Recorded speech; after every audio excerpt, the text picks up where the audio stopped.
بات میرے نبی کی ہے. ایک صحابی آتے ہیں, یا رسول اللہ میں چاہتا ہوں میری روزی زیادہ ہو جائے. آپ چاہتے ہیں سارے؟ بولو. میں بھی چاہتا ہوں, میرا بھی دل کریں میری زمین ہے جو ڈھیر کپا ہوئے. ہم سارے چاہتے ہیں. یا رسول اللہ میری روزی بڑھ جائے, مجھے کوئی بتائیں. ایک تو یہ جو سوشل میڈیا پہ ہے نا وظیفے بتانے والے, یہ لطران دے لائق ہیں, لطران دے. یہ نامراد ادھر لے جاتے ہیں جدھر نہ میرے نبی نے بتایا نہ میرے اللہ نے بتایا. ایک تو ان کو سننا چھوڑ دو. میں اپنے نبی کا وظیفہ بتا رہا ہوں جو ہر آدمی, ہر مرد عورت کر سکتا ہے, چھوٹا بڑا بوڑھا جوان. یا رسول اللہ میری روزی بڑھ جائے. آپ نے کیا کہا؟ ادم علی الطہارہ یوسع علیک رزق, با وضو رہا کر تیرا رزق بڑھ جائے گا.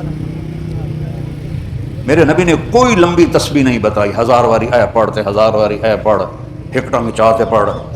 یہ سب کم وقت مال کماؤ ہیں, یہ پیسے بنا رہے ہیں. ان کے پاس تم سے ہم سے زیادہ پیسے ہوتے ہیں. اور نہ یہ اس چکر میں پڑھو کہ جادو ہو گیا, جنوں پھرولو جادو ہو گیا, سایہ ہو گیا ہے. بھائی کتھے سایہ ہے, کتھے اتنے جادوگر پیدا ہو گئے بے ہر ویلے پھوکی جاندے تے تانوں تباہ کیتی جاندے.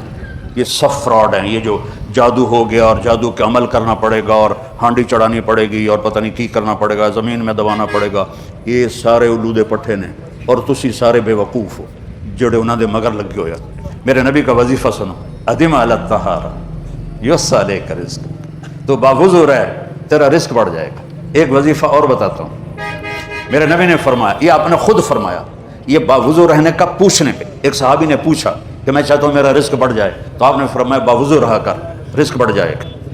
اور باوضو رہنے کے کچھ اور فائدے بتاؤں. ایک دفعہ شیطان ہمارے نبی کی خدمت میں حاضر ہوا. آپ نے فرمایا یار اتنا دس تیرے دشمن کتنے ہیں؟ کہنے لگا 15. تو آپ نے فرمایا کون؟ کہ پہلے تو تسی ہو, پہلے دشمن تو میرے تسی. پھر اس نے فہرست گنائی, بات لمبی ہوتی جا رہی. اس نے کہا پھر وہ مومن مرد اور عورت جو باوضو رہتے ہیں وہ میرے بڑے دشمن ہیں, ان سے مجھے ڈر لگتا ہے. اور باوضو سو جاؤ تو موت آ گئی تو شہادت کی ہوگی. باوضو سو جاؤ تو ایک فرشتہ تمہارے لیے دعا کرتا رہے. باوضو سو جاؤ شیطان ڈر کے پیچھے ہٹ جائے گا.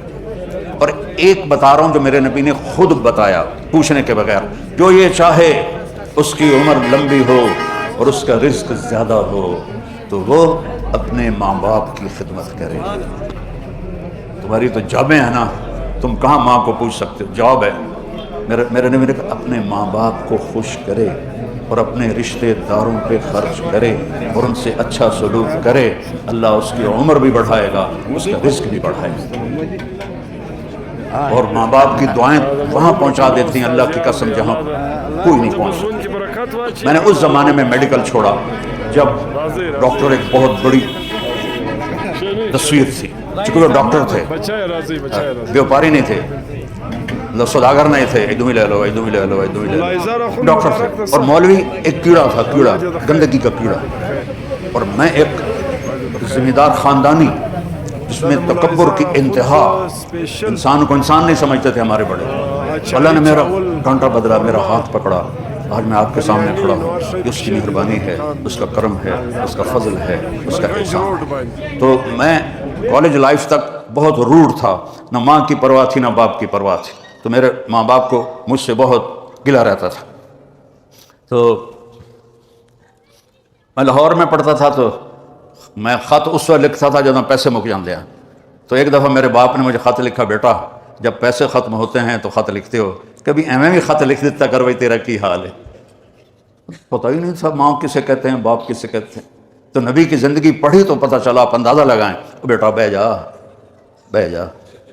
میرے نبی نے فرمایا, یہ عورتیں بھی بیٹھی ہیں, کاش میری ماں ہوتی زندہ اور میں عشاء کی نماز کی نیت باندھ کے فرض نماز مسجد کی مصلی پر پیچھے نمازی ہوتے اور میں سورۃ فاتحہ شروع کر چکا ہوتا, الحمدللہ رب العالمین, اور ادھر میرے گھر سے میری ماں کہتی محمد, تو میں نماز توڑ کے کہتا جی اماں جان میں آیا, جی اماں جان میں آیا.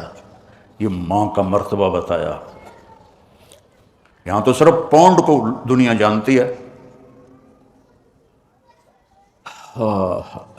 میرا نبی بتا رہا ہے ماں باپ کی خدمت کرو. رزق بڑھے گا.